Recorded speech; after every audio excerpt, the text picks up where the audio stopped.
নমস্কার বন্ধুরা, রুয়াস রেসিপি চ্যানেলের আরও একটি ভিডিওতে আপনাদের সবাইকে স্বাগত।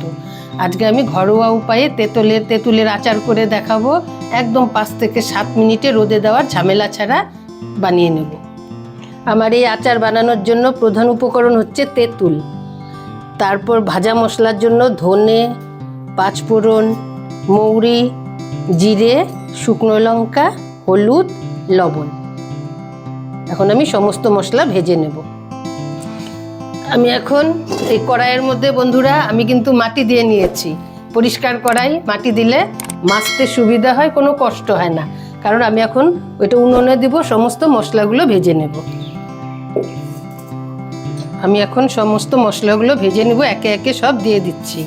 মৌরি, জিরে, শুকনো লঙ্কা, ধনে, পাঁচফোড়ন দিয়ে এখন সব ভেজে নেব। মশলাটা একদম কম আঁচে ভাজতে হবে, পুড়ে গেলে মশলাটা ভালো লাগবে না, তেতো হয়ে যাবে।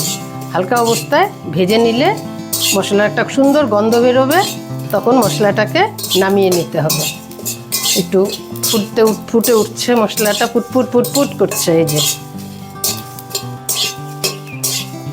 এই যে আমার মশলাটা ভাজা হয়ে গেছে, এই যে আমি নামিয়ে নিচ্ছি শিলপাটায় নিয়ে। এই যে আবার কড়াইটা বসিয়ে দিচ্ছি। বন্ধুরা, এখন আমি এই তেঁতুলগুলো, বাজার থেকে কেনা তেঁতুল কত রকমের ধুলাবালি কত কিছু থাকে, আমি এই যে ভালো করে এগুলোকে ছাড়িয়ে ধুয়ে নেব। আগে তো বন্ধুরা কত তেঁতুল গাছ, আমরা নিজেরা এই বাড়ি সেই বাড়ি কত ঘুরে ঘুরে তেঁতুল খেয়েছি। এখন তো প্রায় লুপ্ত, এখন আর দেখাও যায় না। এখন সব কিছুই কেনাকাটি বাজার থেকে, না আনলে আমরা কিছুই পাই না এখন।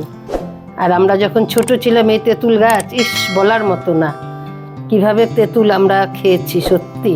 এখন আমি এটা আলতো হাতে হালকা করে সুন্দর করে ধুয়ে নেব, যাতে নোংরা টোংরা কিছু না থাকে।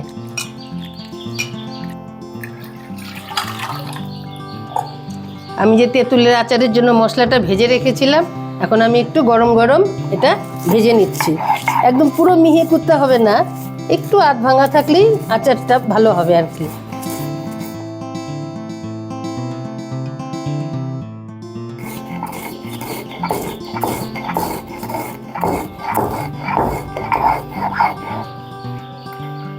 আমার মশলাটা বাটা হয়ে গেছে, এখন আমি বাটিতে উঠিয়ে নিচ্ছি।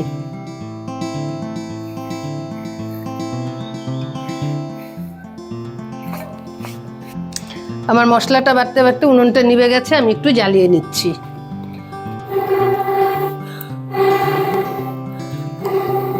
আমার কড়াইটা গরম হয়ে গেছে, এখন আমি অল্প করে একটু তেল দিয়ে নেব। আচারের জন্য বেশি খুব একটা তেল লাগবে না। আর এখন আমি দিয়ে দিচ্ছি গুড়। আমার গুড়টা একদম গলে গেছে, এই যে পুরোটা গলে গেছে। এখন আমি তেঁতুলটা দিয়ে দিলাম। আমার গুড় তেঁতুল সুন্দর মিশে গেছে, এই যে একদম গুড় গলে একদম তেঁতুলের সঙ্গে খুব সুন্দর মাখো মাখো হয়ে গেছে এই যে আচারটা।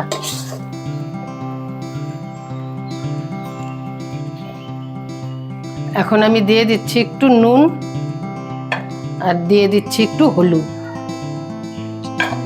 দিয়ে ভালো করে নাড়িয়ে নিচ্ছি।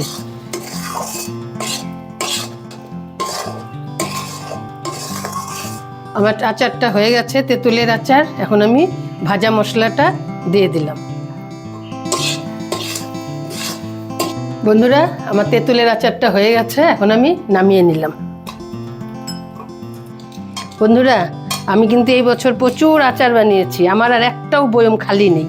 আপাতত আমি এই চীনামাটির বাটিটার মধ্যে রাখলাম, কোনো সময় খালি হলে আবার তখন এটার মধ্যে ভরে দেব, চীনামাটির কাচের বয়মের মধ্যে। বন্ধুরা, আমার আচারটা প্রায় 1 ঘন্টা হয়ে গেছে, একটু ঠান্ডাও হয়ে গেছে। এখন আমি একটু টেস্ট করে দেখব। খুবই টেস্ট হয়েছে আচারটি। আপনারাও বাড়িতে এরকম বানিয়ে খেয়ে দেখবেন। যদি ভালো লেগে থাকে চ্যানেলটিকে সাবস্ক্রাইব করে আমাদের পাশে থাকবেন।